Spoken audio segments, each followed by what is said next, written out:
introduce our guest for this episode. It's Upendra Joshi, who's an expert in health and wealth protection. So welcome, Upendra, to this episode. Thank you very much. So where are you located, Upendra? I'm located in Hyderabad, Telangana state of India. Oh, well, that is the southern part of India, right? Correct. It's also a IT hub, IT capital, kind of. Yeah. After Bangalore, you can say Hyderabad is also in Silicon City of India. So what exactly do you do, Upendra?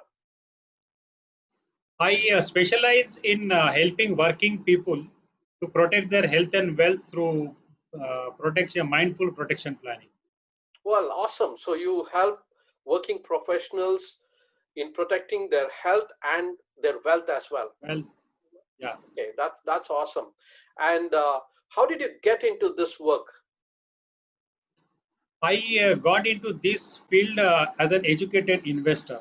I was working for pharmaceutical industry for 20 plus years. I worked in an MNC, and there I used to get my finances managed through some other national distributors and some individuals also. But what I have found after years of this investment with these national distributors and individuals, that the recommendations and the service and that all those things was not up to the mark, was not what I was looking for. So I thought that there is something lacking, and this industry also, I think there is no one. At least I did not come across a person who will give an holistic picture of what to do. Like he should be able to take care of your protection in the sense he should be able to give you a total protection where in any eventuality, any type of eventuality, you should be able to navigate through. And then he should be able to protect your wealth also, and as well as help you in growing your wealth also. So these are different aspects were there. So I started involving myself in finance matters. I started writing some exams. So as an educated investor, I came into this field. So that was my journey long back, and then I started with my journey with State Bank of India, then I started writing these FPSB boards and then ARN and other lot many certifications I have to my credit. And then I started working on myself first, and then I helped my near and dear one, my friends first, and they also got immense help through the knowledge which I gained through my personal involvement. So they also helped it. They started telling to their friends, and like that I got customers also. So I came into this field. I thought let us now almost 20 plus years I have worked in pharma. So let us start working in financial matters of self as well as the people also, so that I can help the society and have a better protection and grow their wealth also. Well, that's awesome. And so since how many years have you been in this field? I have been now associated with the financial industry for past 10 years. So I have 10 plus years of experience as a direct this service provider. It's on my name. Before that, 2-3 years before that, I was trying. I was on the try and error method on myself and some others. But after trying for 2-3 years, then I thought that this is a nice profession, and after gaining a lot of knowledge, so I came fully in 2010 into this profession. So how does your business look right now? I cater to mostly business class people, and then I have working professionals also with me, and then I cater to individuals also and professional class of people like doctors, advocates, chartered accountants. So professionals also I have. So these three categories of people I am serving right. So I have almost 1,000 plus customers serving all over India also. Netherlands I have some customers. I have some customers in Dubai, and then I have some customers in some other countries also. Yeah, of course in India. Okay, so you do other countries as well. Correct. Yeah, because I have since last 4 years I have come into online domain also. So I am serving people through all paperless office system, virtual office. Okay, and these are Indian expats working overseas? Correct. Okay. Mostly Indians only. NRIs, you can say, non-resident Indians. Okay, that's awesome. That's awesome. So what have you been doing during this crisis, during this lockdown? What have you been doing?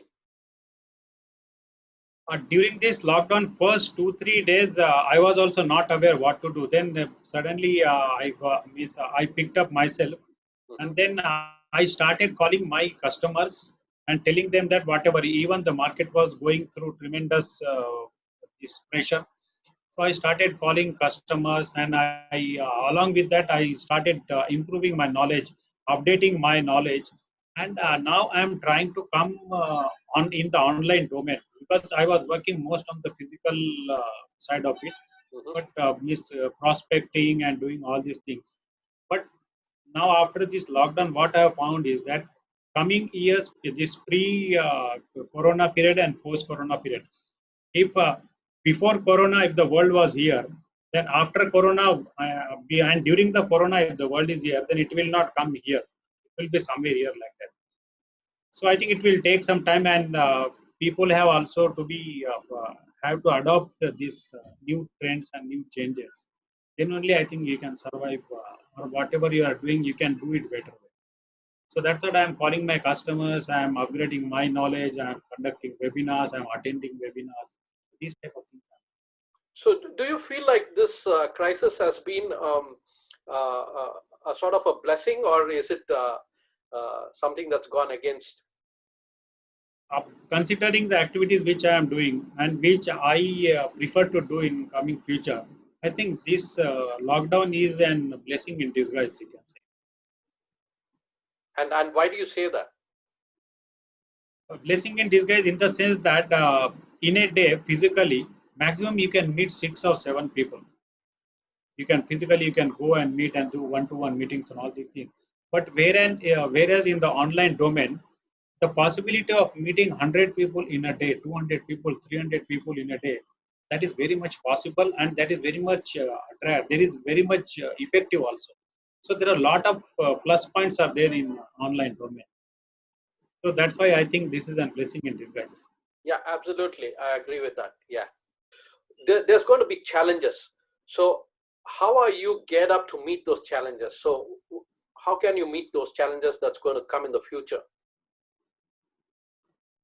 See, as I said, post lockdown, post corona scenario will be mostly it will be digital. So I am preparing myself to come on digital platform. Like I was a camera shy person, but now I started working myself on how I can improve in front of the camera, how I can take webinars, how I can connect with the customers, connect with the prospects through these online media.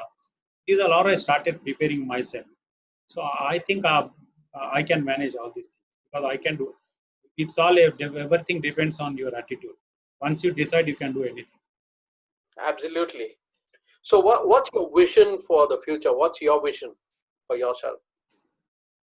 I have a vision. See, by 2025, I want to take my business to an autopilot mode, Okay. where even 3 months, 6 months, if I am not into the business, I'm not looking into it, then my business must run. So that is my ambition, and I have a short-term goals also. By within 12 months, I'm reaching this much customers. My earning potential also, I'm going to do this much earning. So that I have vision for myself. So this main long-term vision is by 2025, I'm going to take my business to an autopilot mode. So that's awesome. What advice would you give to new financial advisors who are coming into the field right now? What I feel is after working for 30 years into the marketing domain, see 20 plus years in pharma marketing, 10 plus years in financial domain, Mhm. I think that what has worked 10 years back, 20 years back, not necessarily that will also work post corona scenario. Yeah. So they have to learn the new techniques, they have to learn new digital advancements, and all these things definitely they have to learn. So because these days what is said is it is not the survival of the fittest, but it is the survival of the quickest. How fast you learn and adopt that, then your adoption curve will be much better than if you go with the traditional way. So you have to think from the automation part. You have to think from doing webinars and in digital marketing and all these things. Definitely, you have to grasp all these qualities. Awesome, awesome. So how can someone who is interested in availing your services, how can they get in touch with you? I have my Facebook group, Pragati Wealth, and I have my LinkedIn group. My Facebook fan page is also there. Mhm. I have a lot of likes there. And then people contact me through my Facebook group, LinkedIn group, or I have my own website. Two websites is there, upendrajoshi.in or pragatiwealth.com. Or they can uh, approach me through WhatsApp. They can message me. They can WhatsApp me. And then I'm always available.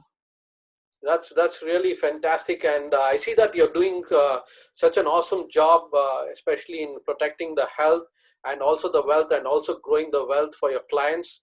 And you're catering to quite a huge group of category of people, including NRIs, and that's amazing part. So fantastic job. So keep doing the good work and keep making a difference in the lives of people. And I wish you all the best for your future. Yeah, and do keep in Thank touch. you. Thank you very much. Thank you.